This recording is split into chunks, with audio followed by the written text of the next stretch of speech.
Hello दोस्तों, स्वागत आप सबका एक बार फिर से आपके अपने इस यूट्यूब चैनल पर। दोस्तों आज अपन पढ़ेंगे जो ड्राइंग सब्जेक्ट है इसके मोस्ट इम्पोर्टेंट क्वेश्चंस की टेस्ट सीरीज़ नंबर 3। दोस्तों टेस्ट सीरीज़ नंबर 3 स्टार्ट करते हैं और चलते हैं पहले क्वेश्चन की ओर। पहला क्वेश्चन है आपका, जो पहाड़ी चित्रशैली है उसका प्रारंभ कहाँ से हुआ था। दोस्तों पहाड़ी चित्रशैली जिसमें आपकी बसोहली, गुलेर और कांगड़ा चित्रशैली को शामिल किया जाता है, इस शैली की शुरुआत कहाँ से हुई थी। दोस्तों इस शैली की शुरुआत यानी कि पहाड़ी शैली की शुरुआत हुई थी बसोहली चित्रशैली से। चलते हैं क्वेश्चन संख्या 2 की ओर। क्वेश्चन संख्या 2 है, मोर ध्वज निहाल चंद किस शैली के चित्रकार थे। दोस्तों मोर ध्वज निहाल चंद जो थे वो सामंत सिंह के चित्रकार थे। सामंत सिंह के दरबारी चित्रकार थे। सामंत सिंह किशनगढ़ के शासक थे, यानी कि ये हैं चित्रकार किशनगढ़ चित्रशैली के चित्रकार थे। चलते हैं क्वेश्चन संख्या 3 की ओर। क्वेश्चन संख्या 3 है, भारतीय चित्रकला का उद्भव कहाँ से माना जाता है। दोस्तों भारतीय चित्रकला का उद्भव माना जाता है बंगाल यानी कि कलकत्ता से। 6 प्रमुख राग कौन कौन से हैं। 6 प्रमुख राग है दोस्तों, भैरव राग, मालकोस राग, हिंडोल राग, दीपक, मेघ और श्री। दोबारा से रिपीट करता हूँ, भैरव, मालकोस, हिंडोल, दीपक, मेघ और श्री। चलते हैं क्वेश्चन संख्या 5 पर। क्वेश्चन संख्या 5 है, वारली चित्र परंपरा में सर्वाधिक महत्वपूर्ण जो चित्रकला है उसका नाम क्या है। तो दोस्तों वारली चित्र परंपरा में जो सबसे महत्वपूर्ण चित्रकला है वो है चौक चित्रकला। कौन सी है? चौक चित्रकला। क्वेश्चन संख्या 6 है आपका, मुगल चित्रशैली कौन सी शताब्दी में विकसित हुई थी। दोस्तों मुगल जो है भारत में 16वीं शताब्दी में आए थे और 16वीं शताब्दी में ही लगभग यह चित्रकला विकसित हुई थी। चलते हैं क्वेश्चन संख्या 7 में, कंपनी शैली के कोई 2 प्रमुख चित्रकारों के नाम बताइए। तो एक तो आपको सीधा सा पता होगा, जो राजा रवि वर्मा थे वो कंपनी शैली के चित्रकार थे क्योंकि उन्होंने तेल रंगों के चित्र भारत में बनाए। राजा रवि वर्मा का जन्म केरल के त्रावणकोर में हुआ था। और दूसरे जो प्रमुख चित्रकार थे वो थे गुलाम अली खान। क्वेश्चन संख्या 8 है, पाबूजी की फड़ नामक, दोस्तों नमक आ गया, नामक लोकप्रिय चित्र परंपरा कहाँ प्रचलित है। राजस्थान में प्रचलित है पाबूजी की फड़ नामक लोकप्रिय चित्रकला। क्वेश्चन संख्या 9 है, फड़ चित्रों को किस जाति के लोगों के द्वारा बनाया जाता है। दोस्तों फड़ जो चित्र है उनको जोशी जाति के लोग बनाते हैं। कौन सी जाति के? जोशी जाति के। और जो इनका वाचन करते हैं वो भोपा होते हैं। रासलीला रचना के कलाकार कौन थे। रासलीला जो थी उसके रचना करने वाले कलाकार थे क्षितेंद्र मजुमदार। मजुमदार प्रमुख जो कलाकार थे, उन्होंने रासलीला की रचना की थी। रागमाला क्या है। दोस्तों क्वेश्चन संख्या 11 है, रागमाला क्या है। रागमाला राग और रागिनी का सचित्र वर्णन करता है। रागमाला यानी कि रागमाला में राग और रागिनी का चित्र सहित वर्णन है, व्याख्या है। क्वेश्चन संख्या 12 है, पात चित्र किस पर बनाए जाते थे। दोस्तों पात चित्र या तो ताड़ के पत्ते पर या फिर कपड़े पर तैयार किए जाते थे। क्वेश्चन संख्या 13 है, राजस्थानी चित्रशैली की किन्हीं 3 उपशैलियों के नाम बताइए। कोई सी भी 3 उपशैलियों के नाम बताने हैं, आप बता सकते हो। कोटा चित्रशैली, बूंदी चित्रशैली, किशनगढ़ चित्रशैली, मेवाड़ चित्रशैली, जोधपुर चित्रशैली।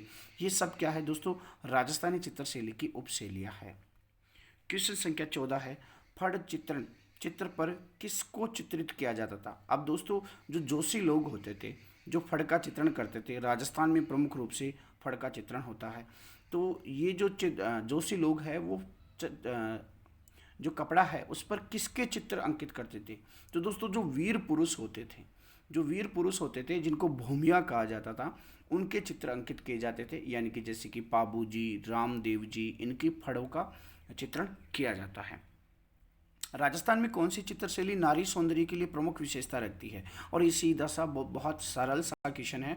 और दोस्तों आपको ये भी पता होना चाहिए कि आपके जो बोर्ड एग्जामिनेशन है, अब तक जो एग्ज़ाम हुए, तो आपने एक चीज़ देखी होगी, सभी क्वेश्चंस, सभी जो एग्ज़ाम हुए हैं वो बिल्कुल नॉर्मल जो है बेस पर हुए हैं। मतलब जो भी क्वेश्चन आए हैं वो बिल्कुल ऊपर से आए हैं, गहराई से क्वेश्चन उन्होंने नहीं पूछे हैं। यानी कि आपका जो क्वेश्चन पेपर जो है वो बिल्कुल ईजी, यानी कि बिल्कुल आसान तरीके के क्वेश्चन उन्होंने पूछे हैं। तो इसी तरीके के क्वेश्चन होंगे, जैसा कि राजस्थान की कौन सी चित्रशैली नारी सौंदर्य में की प्रमुख विशेषता रखती है। तो दोस्तों किशनगढ़ जो चित्र शैली है वो नारी सौंदर्य की प्रमुख विशेषता रखती है। चांद बीबी पोलो खेलते हुए, चांद बीबी पोलो खेलते हुए यह चित्र किस चित्र शैली का है? दोस्तों पहली बात तो ये दक्षिण चित्र शैली का है, और दक्षिण चित्र शैली में बीजापुर, गोलकुंडा और अहमदनगर ये प्रमुख 3 चित्र शैलियाँ हैं। तो जो गोलकुंडा है, गोलकुंडा जो चित्र शैली है उस चित्र शैली में यह चित्र चित्रित किया गया है जिसका नाम है चांद बीबी पोलो खेलते हुए। रसमंजरी ग्रंथ की रचना किसने की? रसमंजरी, आपको ये तीनों चारों जो ग्रंथ है उनको अच्छी तरीके से याद रखना है। श्योर है कि इनमें से एक क्वेश्चन आपको पूछा जाएगा। रसमंजरी ग्रंथ की रचना भानुदत्ता ने की थी। गीत गोविंद की रचना जयदेव ने की थी। रसिक प्रिया और कवि प्रिया की रचना केशव दास ने की थी। ये 4 पॉइंट आपको याद रखने हैं और ध्यान रखना है बच्चों कि इन 4 पॉइंट में से एक क्वेश्चन आपसे अवश्य रूप से पूछा जाएगा। रसिक प्रिया और कवि प्रिया इन दोनों की रचना केशव दास ने की थी। रसमंजरी की रचना भानुदत्त ने और गीत गोविंद की रचना जयदेव ने की थी। ये आपको याद रखना है। आगे वाला क्वेश्चन है गीत गोविंद की रचना किसने की थी? तो आप क्लियर हो गया होगा, जयदेव ने की थी। कांगड़ा शैली के 2 प्रमुख केंद्रों के नाम बताइए। उन क्वेश्चन संख्या 19 है, कांगड़ा शैली के 2 प्रमुख केंद्र कौन कौन से हैं? तो दोस्तों कांगड़ा शैली के नूरपुर और टिहरा। आप मेरे को बताइए कमेंट सेक्शन में कि जो कांगड़ा चित्र शैली है ये किस क्षेत्र की, भारत के किस पार्ट की चित्र शैली है, और इसकी जो 7 वाली चित्र शैलियाँ हैं उनके भी नाम बताइए। बीकानेर शैली का विकास किस शासक के समय सर्वाधिक हुआ था? बीकानेर जो शैली है उसका विकास सबसे ज़्यादा किस शासक के समय हुआ? तो दोस्तों वो जो शासक थे उनका नाम था अनूप सिंह। अब आपको मैं एक क्वेश्चन और छोड़ता हूँ आपके लिए कि जो कांगड़ा चित्र शैली थी उसका विकास सबसे ज़्यादा किस शासक के समय हुआ? दूसरा, मुगल चित्र शैली का विकास सबसे ज़्यादा किस शासक के समय हुआ? आप कमेंट सेक्शन में ज़रूर मेरे को ये बताएंगे, तभी मेरे को ऐसा लगेगा कि आप प्रत्येक क्वेश्चन को अच्छी तरीके से याद कर रहे हो, अच्छी तरीके से उसे लर्न कर रहे हो, क्योंकि ये क्वेश्चन मैंने आपसे पूछ चुका हूँ, मैं आपसे ये क्वेश्चन क्लियर करवा चुका हूँ। तो कांगड़ा शैली का विकास कौन सी चित्र शैली में कौन से शासक के समय हुआ और मुगल चित्र शैली का विकास कौन से शासक के समय हुआ, इन दोनों के आंसर मुझे कमेंट बॉक्स में सही है। आगे चलते हैं क्वेश्चन संख्या 21 में। फड़ चित्रण में भोपा कौन है? दोस्तों फड़ चित्रण को बनाने वाले कौन होते हैं? जोशी। और फड़ चित्रण का वाचन करने वाले लोग कौन होते हैं? भोपा। यानी कि भोपा लोग क्या करते हैं, इस कपड़े पर बने हुए चित्रों को गांव गांव घूम कर जो वीर पुरुष है, जो भूमिया है, उनकी कथा का वर्णन करते हैं गा गा कर और नाच नाच कर। तो फड़ चित्रण में भोपा कौन होते हैं? फड़ का वाचन करने वाले। मिट्टी को पकाकर तैयार की गई मूर्तियों की पद्धति को क्या कहा जाता है? टेराकोटा कहा जाता है दोस्तों। क्या कहा जाता है? टेराकोटा। क्वेश्चन संख्या 25 है, किस मुगल शासक के समय मुगल कालीन चित्रकला का पतन प्रारंभ हुआ? ये मैंने आपको नहीं बताया था। तो किस शासक के समय हुआ था? औरंगजेब के समय पर। औरंगजेब के समय पर मुगल जो कला थी इसका पतन प्रारंभ हो गया था। यानी कि औरंगजेब ने क्या किया था दोस्तों, चित्रकला को बिल्कुल भी प्रोत्साहन नहीं दिया था।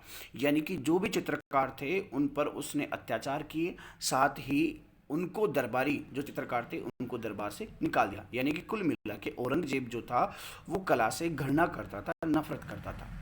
तो आपको अभी मैंने जो क्वेश्चन पूछा था उसका आंसर आपने अब तक दे दिया होगा, नहीं दिया तो दोबारा से सोचिए और दीजिए। किस मुगल शासक के समय चित्रकला का सर्वाधिक विकास हुआ?